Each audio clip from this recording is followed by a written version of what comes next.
Welcome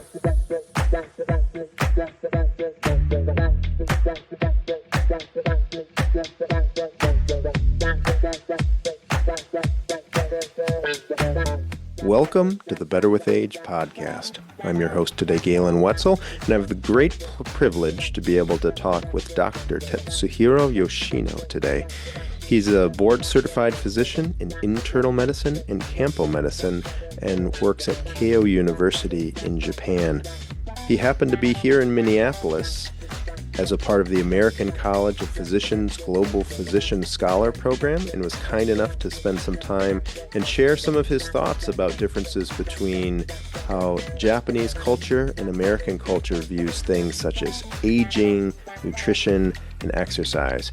I hope you enjoy this conversation, and if you do, feel free to subscribe and follow wherever you happen to be listening to this podcast. Thanks and enjoy. Welcome, everybody, to the Better with Age podcast. Today, I have the great fortune, and I'll say good luck as well, to be able to talk with Dr. Tetsuhiro Yoshino. He happens to be in the United States, but most of the time, he practices medicine in Japan.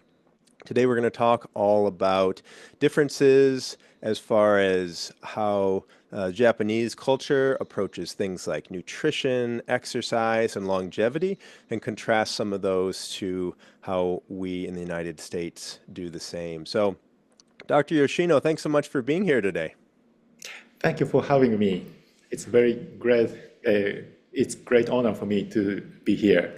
Thank you. Well, I appreciate that. Those are kind words for this humble little podcast. So maybe we should start off just by giving you a chance to introduce yourself. How did you decide to go into medicine and where did you grow up? Okay, so I am a 41-year-old internist living with a wonderful wife, 3 energetic teenagers, and a dog. And actually, I have one more fish.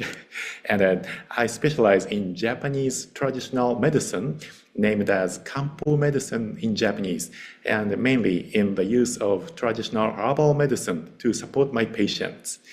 And my decision to pursue medicine was formed by 2 key experiences. And when I was about 10 years old, I suffered from post-operative bleeding after a tonsillectomy, and the night shift physicians and nurses worked tirelessly to help me. Their dedication left a lasting impression for me. And additionally, I grew up in a very countryside area of Japan, where a single internist took care of all medical issues in the community. And witnessing their commitment to patients inspired me to become a physician myself. To this day, I try to help people with their health challenges using any effective treatment modalities available, including, conventional biomedicines to traditional herbal medicines, and sometimes including acupuncture.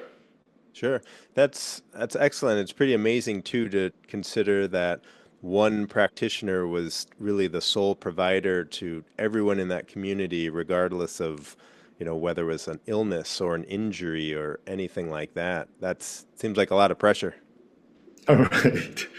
Yeah, so I was so amazed that every morning when I visited his clinic, I had a kind of privilege to stay some week to spend with him, his practice, and every morning he spent some hours in the patient's house in the previous nights, so I was always amazed for his dedication.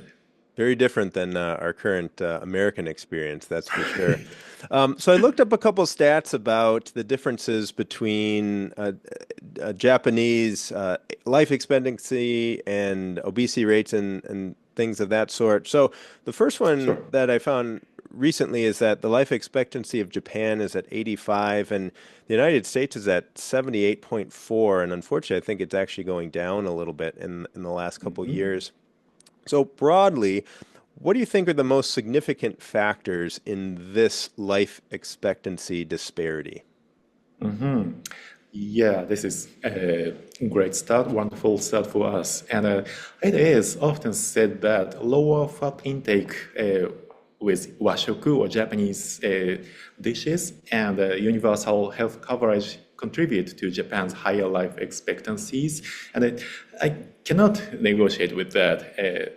But however, one overlooked factor is that many Japanese seniors spend nearly a decade or sometimes more a decade in a nursing home or kind of bedbound, extending life expectancy without necessarily improving the quality of life. And additionally, life expectancy among Asian Americans is similar to that of Japanese, so suggesting that genetic and racial factors may also play a significant role from my point of view. So you were saying that was it kind of on average, but you said there's about 10 years average Mhm. person in Japan might spend in a nursing home the last 10 years of their life? Right. Or Okay, sometimes so bedbound. yeah, interesting. So it kind of brings up this idea of lifespan versus health span. And I think, the Right. idea of lifespan is very quantifiable. How many Mhm. years do you live? But there's a big movement, particularly with some, um, certainly in the United States, I can speak to, that are much more concerned with health span. This idea that it's how long can you live well rather than just exclusively how long can you live. Is the idea of health span versus lifespan, is that a concept that's talked about in Japanese culture at all?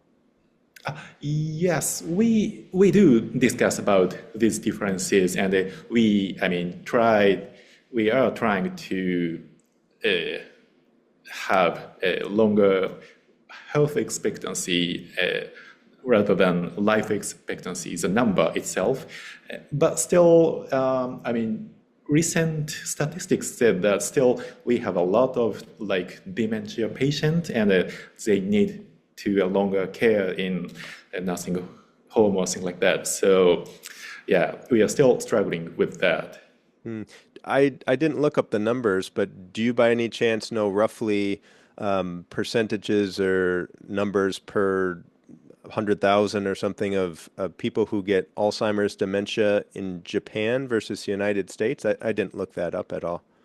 Uh-huh. I'm not pretty sure the number in the US, but dementia patient in Japan is around, let's see, 5 million Hmm. people in Yeah. Japan. Yeah. Would you have any idea what percentage that would equate to?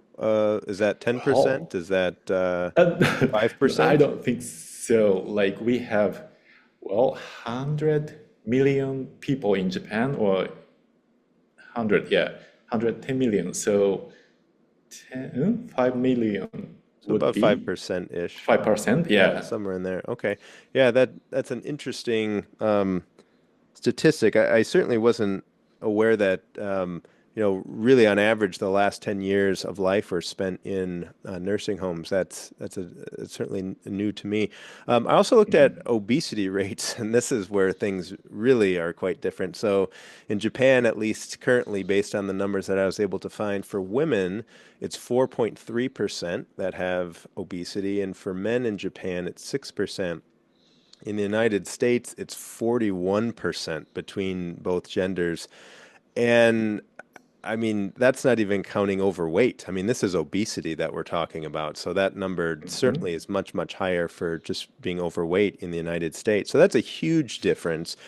Can you talk about the Japanese attitude towards diet and nutrition, and maybe based on just your observations of being in the United States now for some time, what the big differences are? Yeah, and actually, there is also kind of mathematical tricky here from my point of view.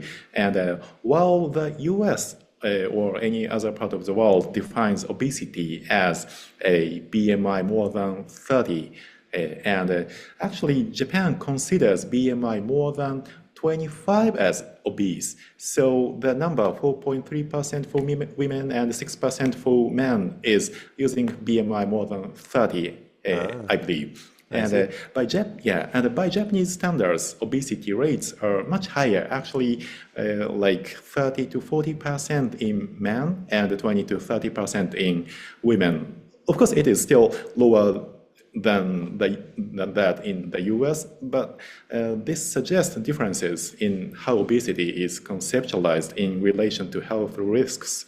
And Asians are also more prone to obesity-related cardiovascular risks, which is why Japan has different obesity criteria. I would shudder to think what the numbers would be like if the United States lowered the bar to a BMI of 25% or 25 to be, I mean, I wouldn't even know what that number would be, but it would definitely go up quite a bit. Right. Yeah, but still, if you are in Japan, we are using a kind of different definition of obesity, and coming back to the attitude of diet or nutrition, and traditional dietary habits in Japan emphasize slow eating and thorough chewing, and not eating big bite or big meals. And it is often recommended to chew each bite at least 30 times, which promotes better digestion and prevents overeating. And like 80% full in your stomach is enough for every meal. It is our learning in elementary school. And actually, elementary school education also encourages consuming more than 30 different ingredients per day to ensure a well-balanced diet. So not amount of the food, but a variety of food is important in Japanese education. Sure. This is kind of big difference. Yeah. Could you define what you mean by slow eating? Is that a meal expectancy might take an hour, or how would you define slow eating? Well, good question. Actually, there is no specific definition on the time spending for each meal. But actually, it is kind of difficult. Okay, let's eat this dish in 1 hour. It is very tricky for every chew. I mean, so rather we are more focusing on each bite and chew more than 30 times and enjoy the conversations over the table or things like that. So this is our way to get slow eating. Yeah, I'm curious, and maybe this has no bearing at all, but there was a great book that was written probably about 5 years ago or so. It was called Breath by James Nestor. And it really is this manifesto of why we should care about our breathing and why it matters for our overall health. And there's a great chapter in there. The title of the chapter is just called Chew. And he talks about particularly how many of our ancestors used to chew absolutely unprocessed and unrefined foods. So it was a lot more chewing, things were tougher. And so as a result, when people have looked at the size of the skulls and therefore the size of the airway, they seem to be much wider and much more open.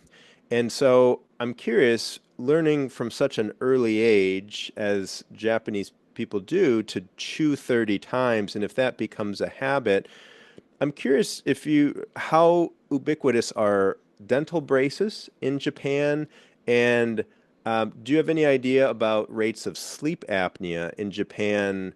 And you may not know in the United States, but is that a very common thing in Japan, or is that fairly uncommon? Yeah, I don't have a specific number or ratio of these ones, but bracing in Japan, bracing is less popular than that in the US. So we have many patients without any experiences in bracing in the early age or in adult age. And let's see. What was the next one? Sleep apnea, right? Yeah. Oh, yeah. So sleep apnea. I believe uh, we have less sleep apnea patients in Japan, but still, uh, even kind of thinner patients in Japan, we have some patients with sleep apnea, Hmm. but it's a bit rare, I think. Yeah, yeah, I'm curious. I certainly can look up those numbers, but it just makes me interested to know if just from an early age chewing more could have an influence on it for sure.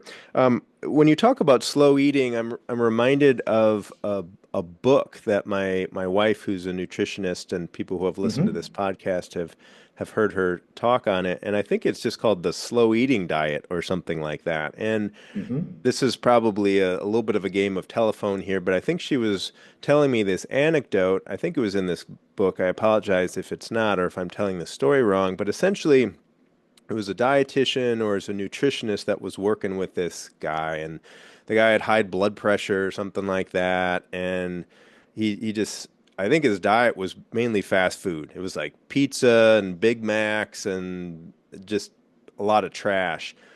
And he said to this dietitian or nutritionist that he was working with, he just said, I'm not going to change what I eat. This is what I eat. This is the way it's going to go. But my doctor said I had to come to you. I've got high blood pressure. My cholesterol is out of control or something like that. So what can you do for me?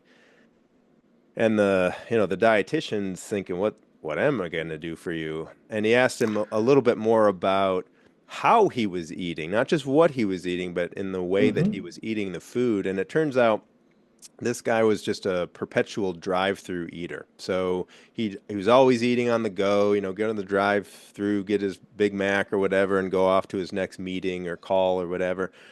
And so this nutritionist, dietitian said, okay, well, how about you continue to just eat the stuff you're eating, since you've already said that's a line in the sand. We're not going to be able to change that, so why try anyway? But your homework is I want you to pull over and I want you to be present with that meal for 30 minutes.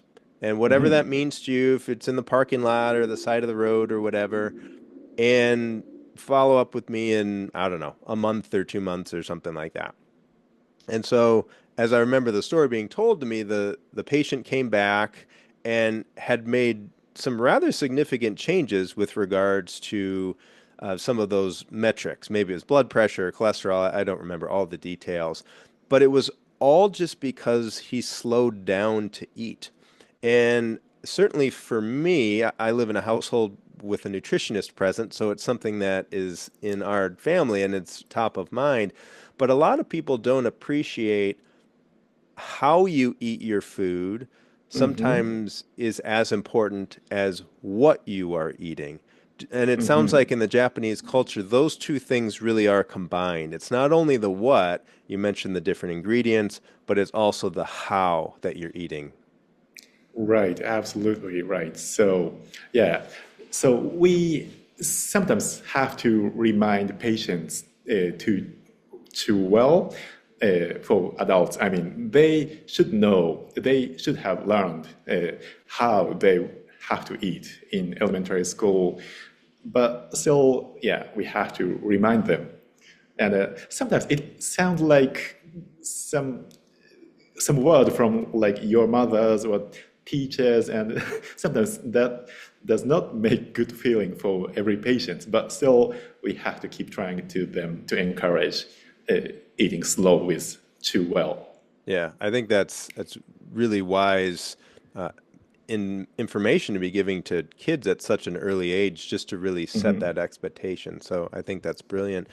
So I looked up another stat. I was curious just about fitness levels, and we're talking all about differences as far as health and longevity and that sort of thing between Japanese culture and American culture. And as of 2024, I found that Japan had around 10,000 fitness clubs, like workout places, that sort of thing, and that equates to about 8.5 facilities per 100,000 people. And in the United States, I found about 55,000 clubs, which equates to about 16.8 facilities per 100,000 people. So it's almost double the number of fitness facilities, the gyms in the United States versus in Japan. So I'm curious if you could talk a little bit about how Japanese culture views fitness and exercise. Mm-hmm. Yeah, this is very interesting question for me. And actually, many Japanese, especially those living in metropolitan areas, rely on public transportation, so which required them to walk and stand in super crowded trains in every day, almost every day. And because of this, the working population is often unwilling to go to fitness clubs before or after work. So that would be one reason. And actually, fitness clubs in Japan are, I believe, mainly used by seniors, retired seniors without no commute, and college students rather than the working populations. How do people in the Japanese culture view the virtue of strength, physical strength? We know from the research that strength is a pretty strong predictor for longevity, or on the flip side of that, all-cause mortality as well. I actually did a YouTube video about the relationship of grip strength and its association with cognitive decline. So strength seems like something that certainly is valued in the United States. As I mentioned, we have so many gyms. I mean, every corner, certainly in a city, you can see a Snap Fitness or a Lifetime Fitness or an LA Fitness or something like that. And it seems like a very different relationship to strength training. Can you talk a little bit about how Japanese tend to view the virtue of physical strength and how they may go about achieving that? Yeah, great question. And actually, this is also I found interesting in observing the practices in the US in this time. And yeah, indeed, patients many patients in the US think that physical strength or like mental strength is very important. But but still, I found that it is kind of too much from Japanese perspective. I mean, we do not think so much about physical strength, and we think that physical strength is somebody, not myself, and yeah, special guy, and almost I think almost most Japanese ordinary people think that, okay, I don't have to be too strength, so I can be strength as my current situation. So many Japanese don't think that we have to be more strength. Got it. Yeah, How more about muscular. physical education in the schools? Is it something that is standard across the board, or there are some schools, like in the United States, who have pulled back on that? And what does that look like? I've heard stories about, kids in Japan learning judo from very early ages and that sort of thing, but I wanted to ask you, what is it like there in the schools for physical education? Uh-huh. Yeah, so we also have a gymnastics class from elementary to like college, and but still it is not so much time spending and like 1 or 2 hours a week. And if we experience judo or kendo or things like that, it is happening only in shorter time, like several hours classes, only in several classes. And we don't have to be too much exercise during the gymnastic classes. But after class sports club I would say, was popular in Japan, but it was performed by teachers, and the teachers have to spend extra time, sometimes without any payment for the after class club, sports club. So recently, actually, the teachers are reluctant to get involved in that after school class, and the time for after class gymnastic class or sports club is reducing right now. Yeah, I can imagine if you're not getting paid for it and you've already put in a long day with screaming kids or belligerent teenagers that you may want to take a break and go home. So I Right. don't begrudge anybody for not wanting to do that for free. Let's talk a little bit about the work culture. So I think there's a stereotype in the United States where we think of Japanese as very hardworking and almost like working long, long hours is this badge of honor and, sleeping at the office and doing this sort of thing. And, you know, people, just, well, that's just part of the way that it is. It's ingrained. So can you talk a little bit about that and maybe share with us if is that an appropriate Mhm. viewpoint or does it have any merit or are we totally sort of off the rails with that stereotype? Yeah, I think you're right. Mm. And yeah, it is still true in Japan, especially kind of middle or older aged uh, people. And many Japanese regard long working hours as a demonstration of dedication Mm. and passion for their job. So achieving success in a short time is not automatically seen as a sign of intelligence or ability, but sometimes as taking the easy way out or cutting edge or things like that. So yeah, just using long time is just showing off our dedication to the Yeah. work. How do you have any idea the rates of anxiety and depression among Whoa, Japanese? I, great. I certainly have observed just in my practice in physical therapy that it's actually a pretty rare thing now when I look at the health history forms not to see anxiety and depression checked off. And certainly it's a skewed sample size because if people are in pain, which they often are when they come to see me, that makes sense that somebody could be feeling down or depressed about that. But how are those rates in Japan? Because in the United States, it seems like it's just the rates are going through the roof at really all ages.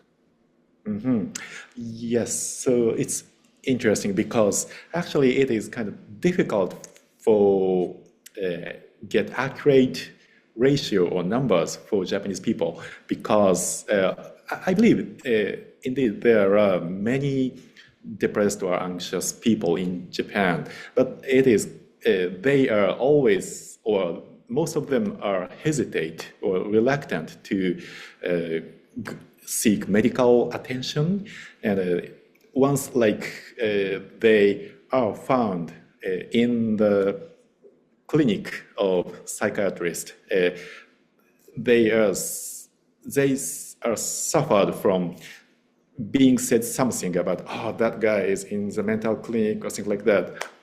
So rather than physical strengths, many Japanese, in Japanese culture, people are kind of required to be mentally healthy or mentally strength. So So yeah, good. it sounds like there's a little bit of a stigma around people that Right, right. seek Strong support stigma. for Right, mental health. right. Do Yeah. you, just in your opinion as a physician, do you feel like that is a potentially harmful thing? Do you just, that's the way that you've grown up and that's what you know to just be normal in your culture? Or just working with so many people as you have, does that raise any concerns for you just with regards to that sort of cultural feeling about seeking support for mental health? Yeah, so in Japan, actually, many patients don't want to go the psychiatrist. So, but still, they have many problems, anxiety or depression or things like that. So, actually, they are first coming to internist or us, like integrative medicine physicians, as saying that, doc, I have physical symptoms like fatigue or brain fog or things like that, and their chief complaint is not like depressed mood or something like that, and So we, as an internist, have to screen their mental situation, like with using some specific questionnaires, and then we have to sort them. Okay, this one can be managed by my side, and no, this one, another one, have to be referred to the psychiatrist. So, but still, they are very reluctant to take like uh, SSRIs or things like that. So yeah, we have to kind of negotiate with them. You have to go to the psychiatrist or things like that. You This is how mentioned it works. SSRIs. I was curious, how common are pharmaceuticals being utilized in medical practice in Japan versus the United States? I think in the United States, we don't just lead the world in obesity. I think we lead the world in the amount of pharmaceuticals consumed per capita. So, can you talk a little bit about maybe the differences in Japanese perspective of using pharmaceuticals?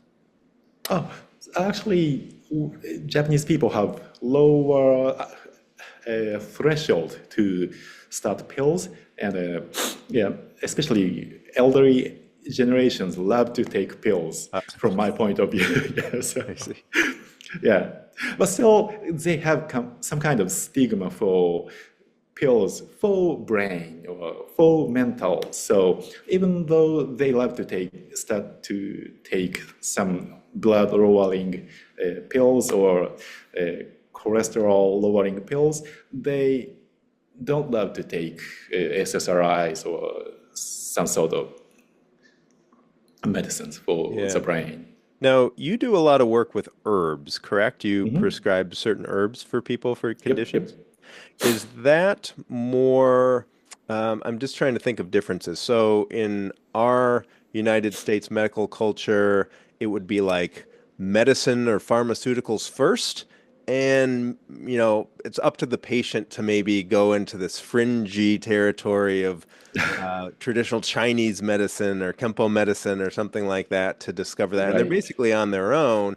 And I think the allopathic medicine community really looks down upon those types of treatments for people. So in Japan, is that different? Is there more esteem and regard for herbs and more traditional treatments compared to just pharmaceuticals first?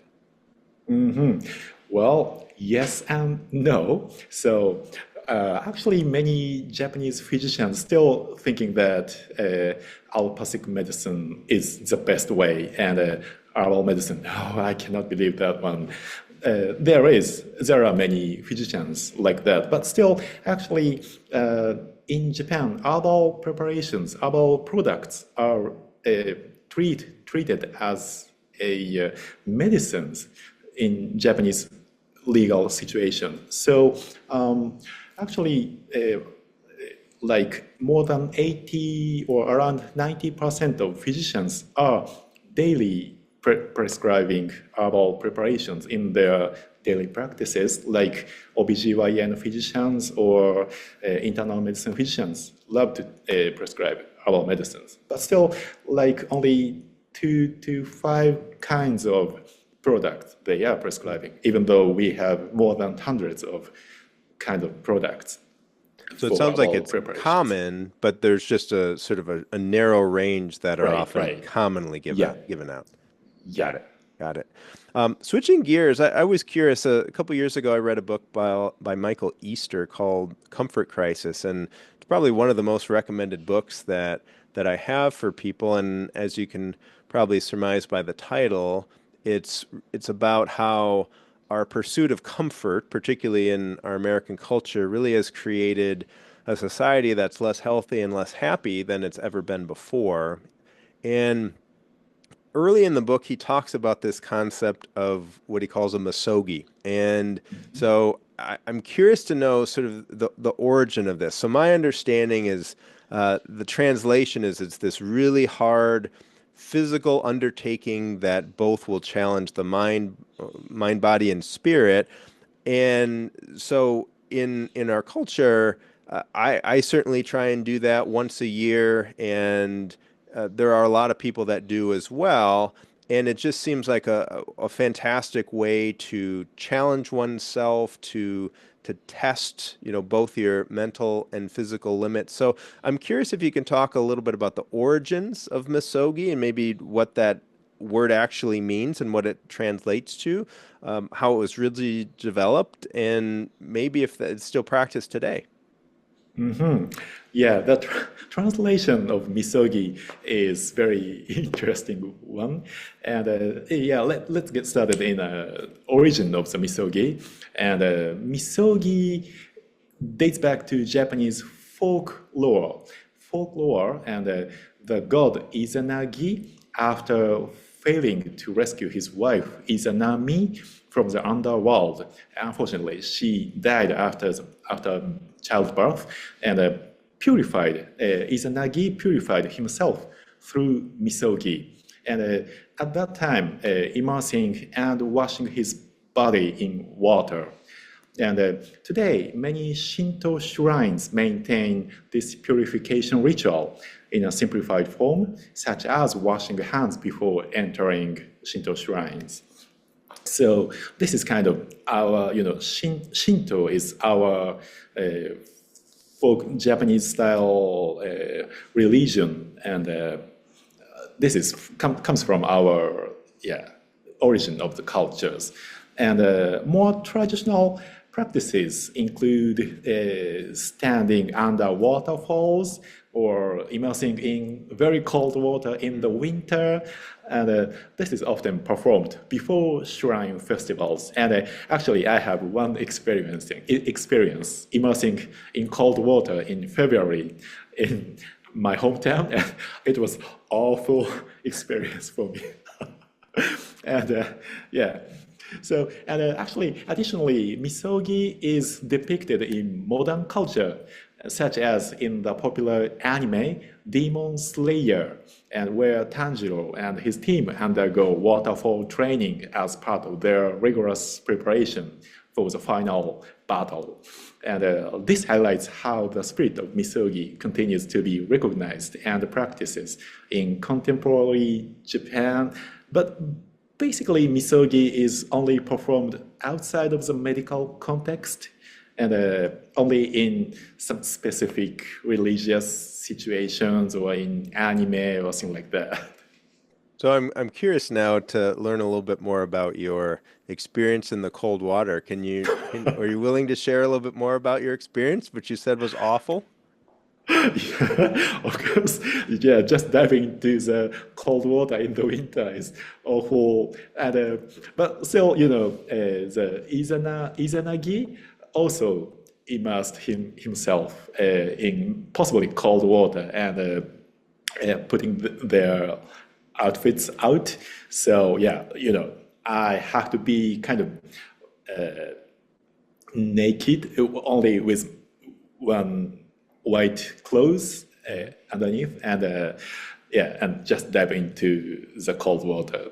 And but still, it was in the middle of the very energetic festivals in the culture. So yeah, I was kind of under adrenergic situations, and I could dive into the cold water. But after that, it was so cold. How long were you in the water? Well, just a few seconds is Okay. okay. So not so much. Yeah, immersing. I mean, like not minutes or hours, just Sure. few seconds. Yeah. Yeah, I'm curious now because there's a big, maybe I shouldn't say big, but there's certainly a cultural swelling in the United States of cold showers and ice baths in particular, especially in the world of biohackers. And I myself, I do cold showers frequently, and when the season is right, my wife and I will do ice baths, and sort of born out of the the research, the literature about the health effects of it. There's other cultures. Finland's a great example of sort of a sauna culture. Are there any cultural practices in Japan that specifically use hot or cold regularly for health effects? Uh-huh. Hmm.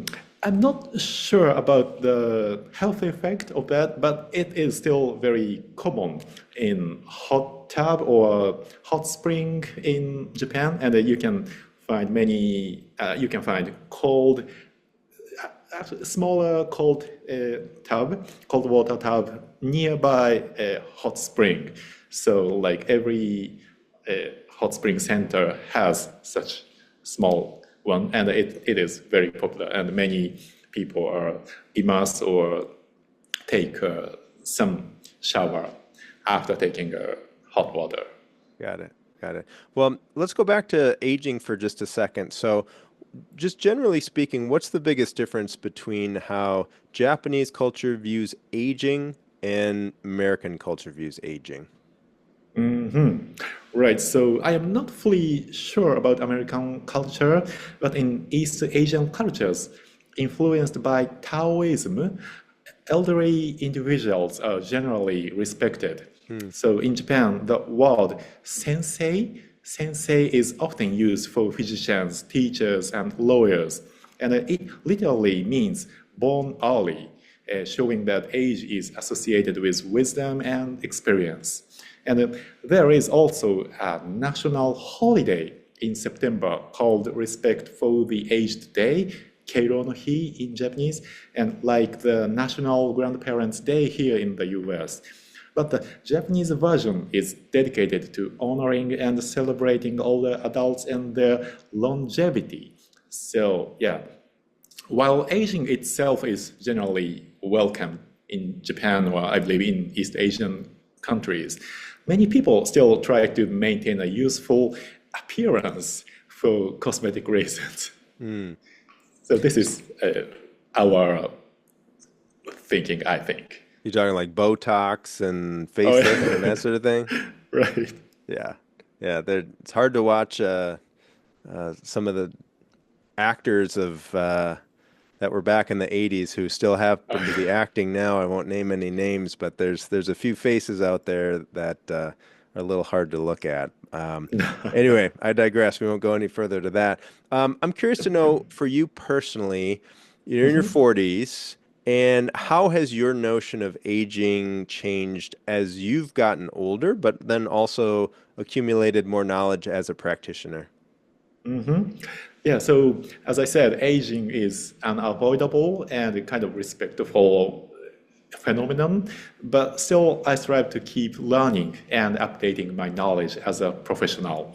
And I am becoming more flexible rather than stubborn. I mean, I am more trying to focus on patients' personal stories or preferences in selecting treatment modalities or things like that, even standing on evidence-based medical decisions with the patients. And in terms of lifestyle, I eat smaller and smaller portions, but focus on higher quality food and drink less alcohol while enjoying not so fancy, but a little bit better quality wine, such as a single bottle a week or so, and prioritize meaningful connections with families and colleagues. Yeah, I didn't even mention, but you're quite the wine enthusiast as well. So is that a difficult thing for you to cut back on the wine because you have so much enjoyment in it? But still, you know, in Japan, we have variety of wines from all over the world, and we have a tough time in, you know, yen is cheaper in recent days, but still, yeah, we have a not so fancy but better wine in Japan, so I can enjoy with them. Got it. I think that's maybe a good place to finish. And I don't drink anymore, but I certainly will raise my water glass to you. I appreciate you being with us today. I hope Yeah. that people maybe got some different ideas. Maybe this idea of maybe slowing down your meals might be a takeaway for some people, and really just focusing on making sure that your body continues to move. As you talked about, a lot of the working class isn't necessarily going to gyms, but it sounds like they're moving and they're walking and they're just regularly moving their bodies. So hopefully a few takeaways for people with that. Otherwise, Dr. Yoshino, you've got your email address up there, and where you work are you on any social medias or anything like that you'd like to share with anybody? Yeah, I am only active on Facebook, and not like Instagram or X. But you can find my work by searching my name online. And since my name is somewhat infrequent in Japan, so combining it with Keio or Kampo will lead you to my research or my personal website. So it's okay. All right. That sounds wonderful. I'll put links for people to be able to find that. But otherwise, thanks again for your time today. And Thank you so maybe much for sometime we having can me. set up, I didn't get into it, but both of us are guitar players. We can set up Oh a yeah, long, an international jam sometime at some point over cool. Zoom or something. Right. All right. Bye now. Sounds Thank you so fun. much. Yeah, thank you. Well, thanks so much for listening to this episode of the Better with Age podcast with my guest, Dr. Tetsuhiro Yoshino. If you're interested in finding him on Facebook, you can search his name, and I think you'll come up with that. We'll put the spelling in the body of the show notes. If you want to email him, you can contact him at Tetta213, Tetta 213 at Keio, which is spelled KEIO.jp. Also, if you're interested in learning more about healthy aging from a strength perspective, from a nutrition perspective, consider checking out the Better with Age program. It's a program that my wife Leah, who's a licensed nutritionist, and I have put together to help aging adults learn how to build bone density, strength, muscle mass, gut health, improve their blood sugar, improve their mental clarity, all the things that we want to be able to have. And I think if there's one thing that I was surprised and interested during our conversation today is in Japan, even though their life expectancy is longer than we have in the United States, on average, people are spending about 10 years in a skilled nursing facility. And that really speaks to the difference between lifespan and health span. And our goal at the Better with Age program is to help you have the longest health span that you possibly can, meaning that you can do the things that you want to do for as long as you want to do them. So if you are interested in learning more, go to www.betterwithage.online to learn more about the program, and consider reaching out for a 15-minute phone call if you have more questions. Until then, I hope you have a wonderful rest of the day or evening, wherever you happen to be, and I hope to see you next time.